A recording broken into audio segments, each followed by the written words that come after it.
Bien, entonces, insisto, el detalle está en entender cómo está tanto el funcionamiento de flip-flop, que es un sistema secuencial y todo eso, pero necesitamos forzosamente saber cómo generar los pulsos de reloj. Y ya me habían mencionado que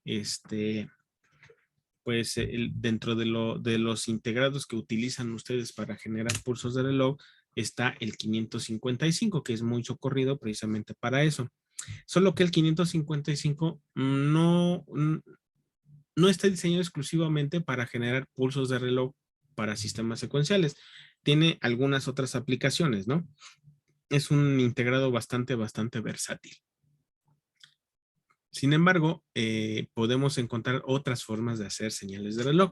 Uno, ya vieron que se puede hacer con cristales de cuarzo, ¿sí? Para frecuencias muy específicas, pero podemos utilizar estos integrados. Esto, a ver, ¿me podrían decir este simbolito a qué corresponde? Bueno, Este. O ¿es un sea, amplificador? ¿un qué, perdón? ¿Un amplificador? No, precisamente.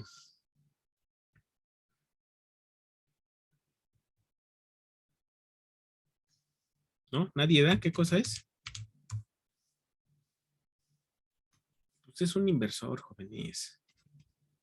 Es una compuerta inversora. A lo mejor se destantearon porque vieron que hay una resistencia y un capacitor, ¿no? Pero particularmente, sí hay una resistencia y un capacitor, pero ahorita vamos a explicar el motivo del por cuál está. Este es un inversor, pero si se fijan, no es un inversor cualquiera, tiene un simbolito aquí adentro. Cuando tenemos ese simbolito, significa que la compuerta es de tipo Smith-Traeger, que es un tipo de compuertas que me permite generar pulsos de este tipo, cuadrados, debido a una característica en particular, que están diseñados para no generar falsos positivos o falsos negativos al momento de hacer la evaluación de la señal de la entrada. ¿Sí?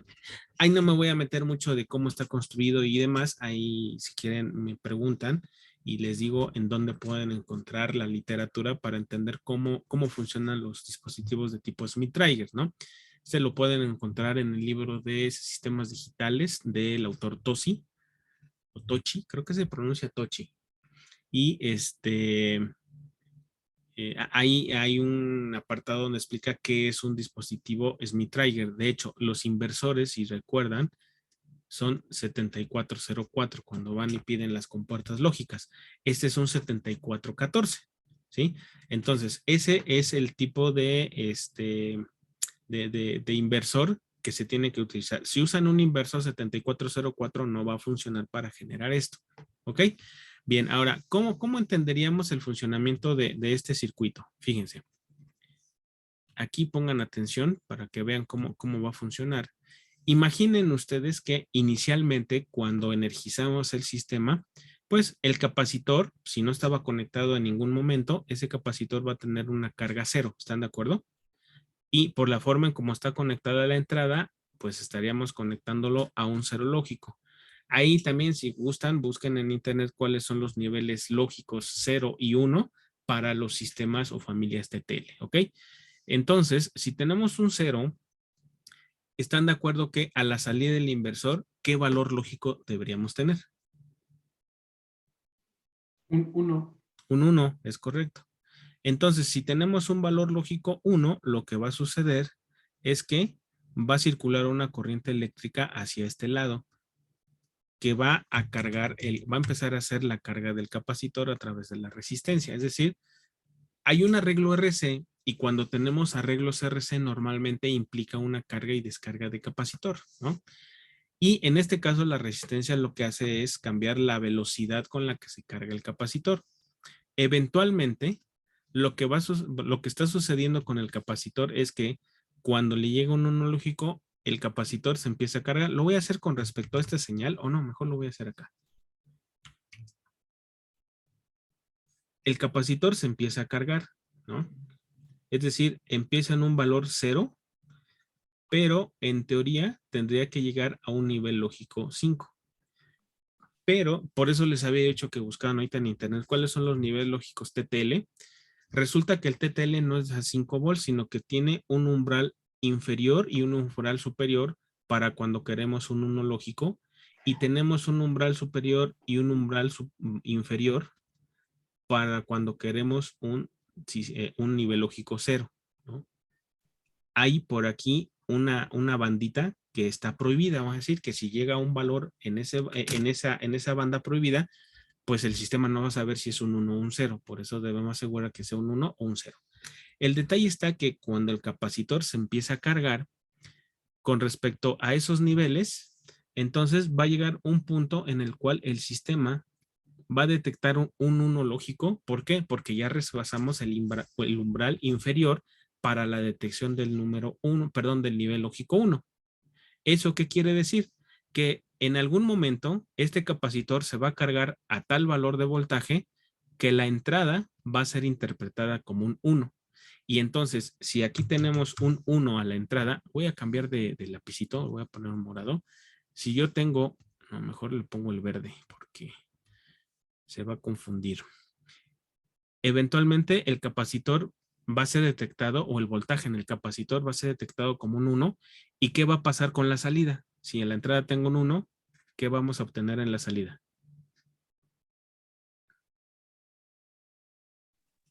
Cero. Un 0, ¿no? Ahí está.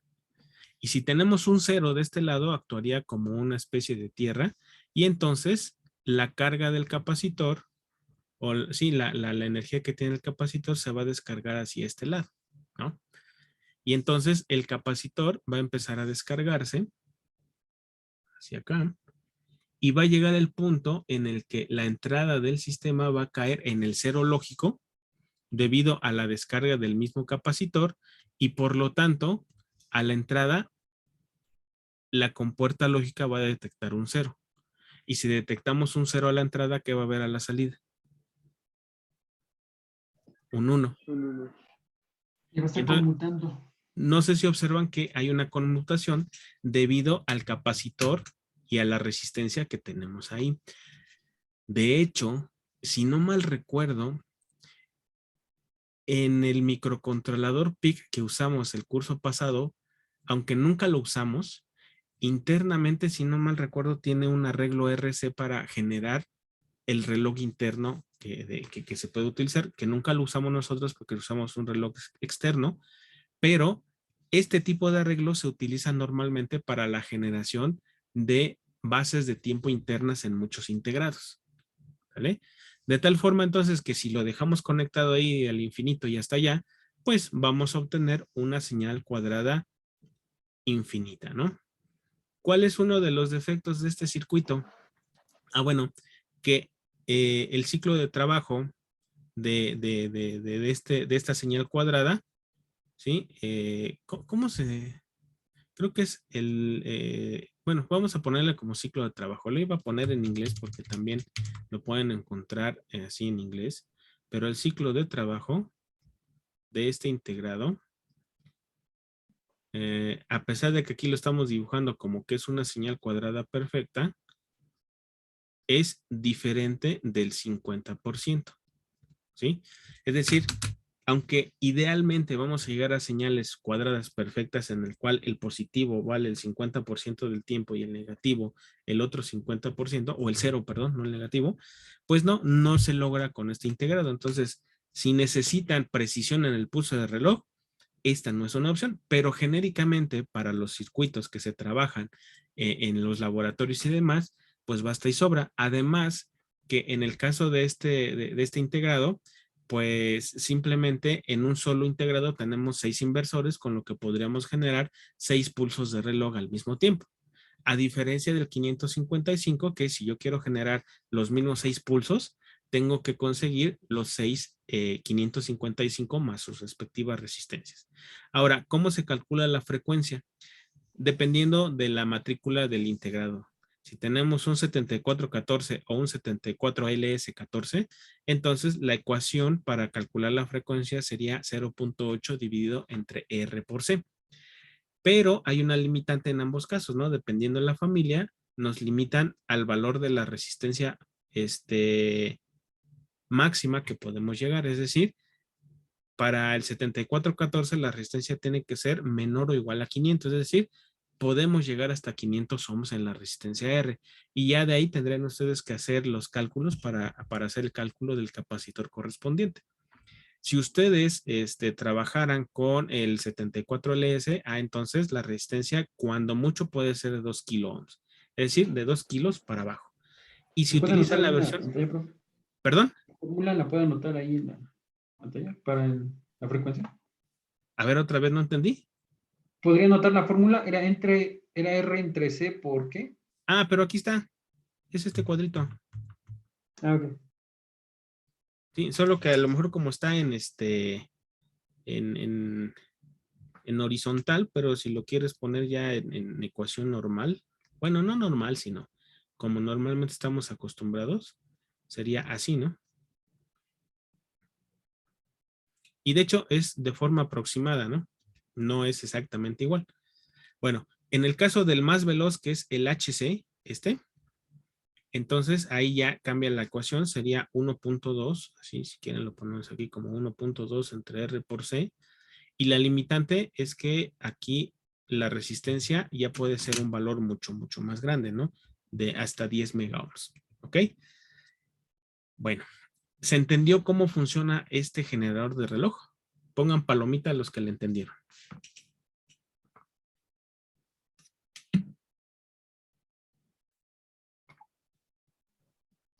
Entonces también podemos usar el 555. Bueno, ahí viene el otro, que es el otro típico, ¿no?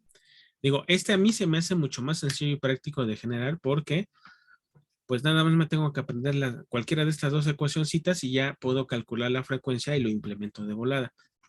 Aquí tengo el del 555, no crean que no, solo que en el caso del 555, si observan, pues es un poco más complejo y de hecho internamente ya observaron qué tipo de flip-flop tiene el 555. Es decir, el 555 en sí mismo es un flip-flop, solo que tiene ciertas características para funcionar, ya sea en un modo astable o en un modo estable, o monoestable, perdón. Astable o monoestable, ¿sí? Y aquí están las ecuacioncitas. Digo, la conexión es relativamente sencilla para generar el pulso reloj que tiene aquí. La ventaja que tiene el 555 es que podemos regular el ciclo de trabajo del circuito o del pulso que yo quiero generar. En el de acá arriba no, en el de acá arriba pues simplemente se genera un ciclo de trabajo fijo y se acaba. Pero en este sí se puede regular el ciclo de trabajo, es decir, el tiempo en el que el pulso está en positivo.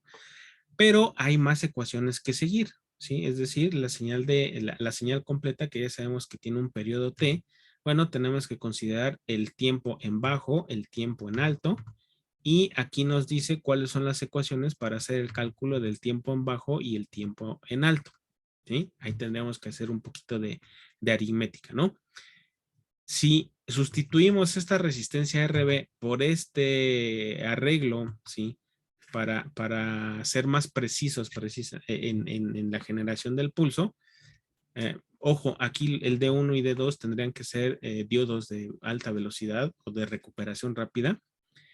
Tendremos que cambiar estas ecuaciones que están en color rosa claro o rosa pastel a este rosa mexicano, ¿no? Bueno, no es mexicano, es un rosa más fuerte. Estas serían las ecuaciones que se utilizan cuando se utiliza ese arreglo en lugar de solamente colocar una resistencia RB. ¿Ok? Pero, bueno, aquí están las ecuaciones. Basta con decir, bueno, yo quiero un periodo de 1 kilohertz y quiero que el tiempo de tal, si es de 1 kilo, bueno, no, 1 kilohertz no. Supongamos con un ejemplo de 1 segundo, si quiero una señal de 1 segundo, yo ya sé que si yo quiero el 50% de ciclo de trabajo, debe estar medio segundo en bajo y medio segundo en alto. Y entonces, normalmente se propone un valor de capacitor porque es más complicado encontrar un valor de capacitor calculado que ir a la tienda y comprar y en función de eso conseguir la resistencia para lograr que se iguale al tiempo que yo necesito que esté en bajo y el tiempo que necesito que esté en alto, ¿sí? Entonces, cuando se diseña este circuito, típicamente se propone el periodo, el periodo me da de alguna manera el ciclo de trabajo que yo necesite generar y propongo un valor de capacitor. Y una vez que ya tengo esos valores, despejo esta ecuación para poder encontrar el valor de RB y de RA, siempre y cuando estemos dentro de estos límites, ¿no? ¿Cuáles? Que RA tiene que ser mayor o igual a 1 kilo ohm y que de RA más RB tiene que ser menor que 6.6 mega ohms y el capacitor tiene que ser mayor o igual a 500 picofaradios. ¿Ok? Entonces, aquí, insisto, ya es cuestión de hacer un poquito de aritmética, no está difícil, pero es funcional y es el que normalmente nos han dicho que es el oscilador por excelencia, ¿no? Sin embargo, pues yo les propongo que intenten utilizar ya en un circuito práctico, ¿no? Siempre y cuando no necesiten una precisión del pulso que ustedes hagan. Porque lo que me he fijado es que este integrado, sí es cierto, es muy fácil de armar, porque a veces tenemos ahí luego los componentes para armarlo, pero el pulso no tiene una frecuencia como que estable. De pronto está un poquito más rápido y se alenta, rápido y se alenta y ahí sigue. Pero para hacer las pruebas de los circuitos no hay tanto problema, ¿sí? Bien, ahora, ¿cuánto cuesta uno y cuánto cuesta otro? Como para a lo mejor decidir cuál me conviene hacer, ¿no?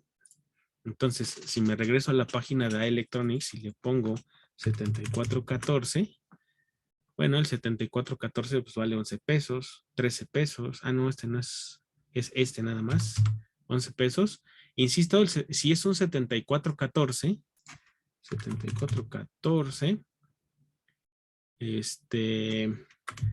es un inversor, ya vieron, de este tipo y simplemente tiene ¿cuántas? 6 inversores de tipo Smith-Traeger, ¿ok?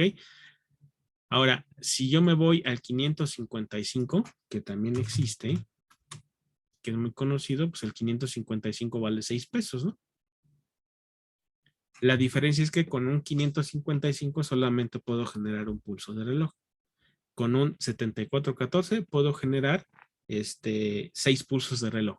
Ahí según como ustedes consideren pertinente. ¿Ok? Bien. ¿Dudas hasta este punto? ¿Comentarios? ¿Aclaraciones? ¿Sí quedó claro?